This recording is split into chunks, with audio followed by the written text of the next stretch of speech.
Welcome friends, welcome back to the kitchen. Today, we're gonna make a recipe inspired by a recipe we did a few weeks ago on the old cookbook show for a pecan bar. When I was making that recipe, it sort of reminded me of a whole bunch of other recipes. And I thought to myself, there's gotta be a recipe somewhere on the channel in the past that we've done that's kind of like this. So I've got flour here, salt, and baking powder. And so that pecan bar thing that we did from 1934 was kind of interesting because it didn't have any fat. This recipe has fat. So I'm going to take the butter, we'll put it in the stand mixer, and we'll get that going. And I'll just mix together the dry ingredients. So anyway, it didn't have much flour. It had half as much flour as this. It didn't have any fat. It didn't have any butter. Basically just brown sugar, eggs, and pecans. I mean, there really wasn't much to it. And tasting it, it tasted a lot like a blondie. What today we would call a blondie, but back in the 1800s would have been called a brownie, because in the 1800s brownies didn't have chocolate in them because chocolate wasn't fully embraced at that point. Chocolate hadn't reached the point of that tipping point where every consumer could buy it and afford it and use it.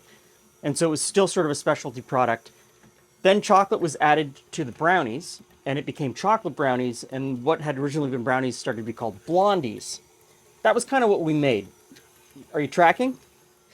So I went back through our old catalog of videos, and in 2007, I'm going to add the white sugar in now, cream that in. In 2007, 2008, we were doing a lot of traveling, taking the cameras with us and filming in other restaurants and filming in a lot of breweries and distilleries. And so we did a series inside the Jack Daniel's distillery. And for lunch, they took us to a place in Lynchburg called Miss Mary Bobo's. That's looking pretty good. So let's get the brown sugar in. There's still a heap of brown sugar. 2 cups of brown sugar, in fact. So in that goes. And we'll start that creaming again.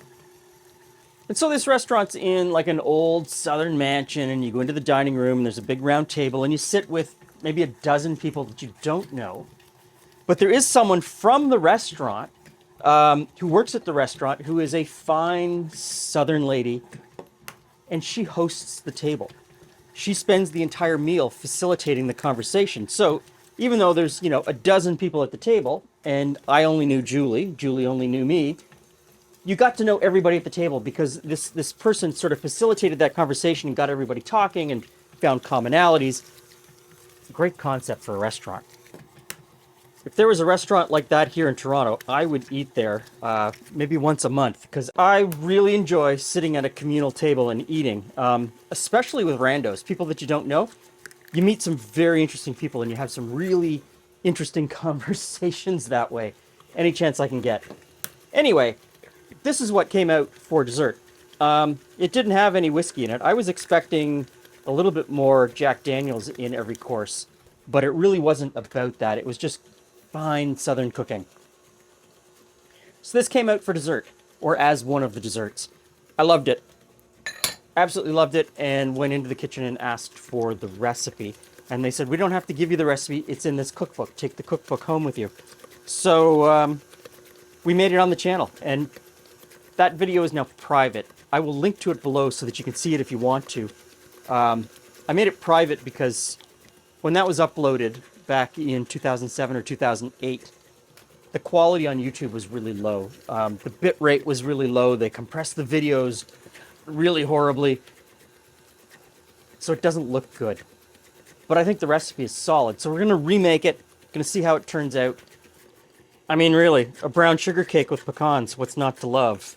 So I'm just going to slowly spoon in the flour till it's all incorporated. Okay, last job is to stir in the pecans, which won't take much.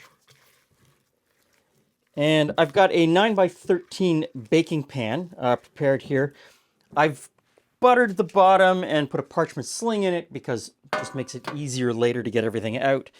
And we'll transfer the batter over.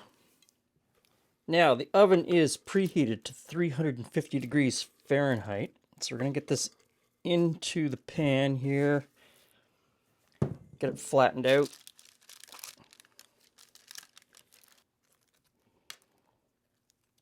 Palette knife worked much better for smoothing.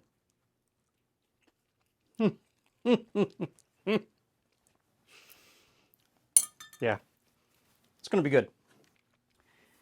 And we'll see you in 25 or 30 minutes. All right. Hey, Glenn. Hey, Jules. Hey, friends. All right, it's about time.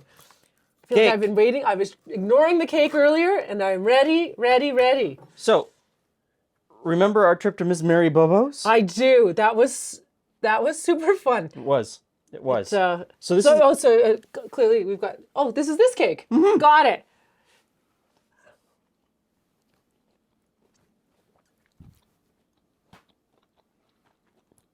It's still a great cake. Mm-hmm. Mm-hmm. Okay, so it's really wild. If you think back to that pecan one that we had a couple of weeks ago, from 1934, it had no butter in it, and it had less flour. But it was essentially kind of the same as this.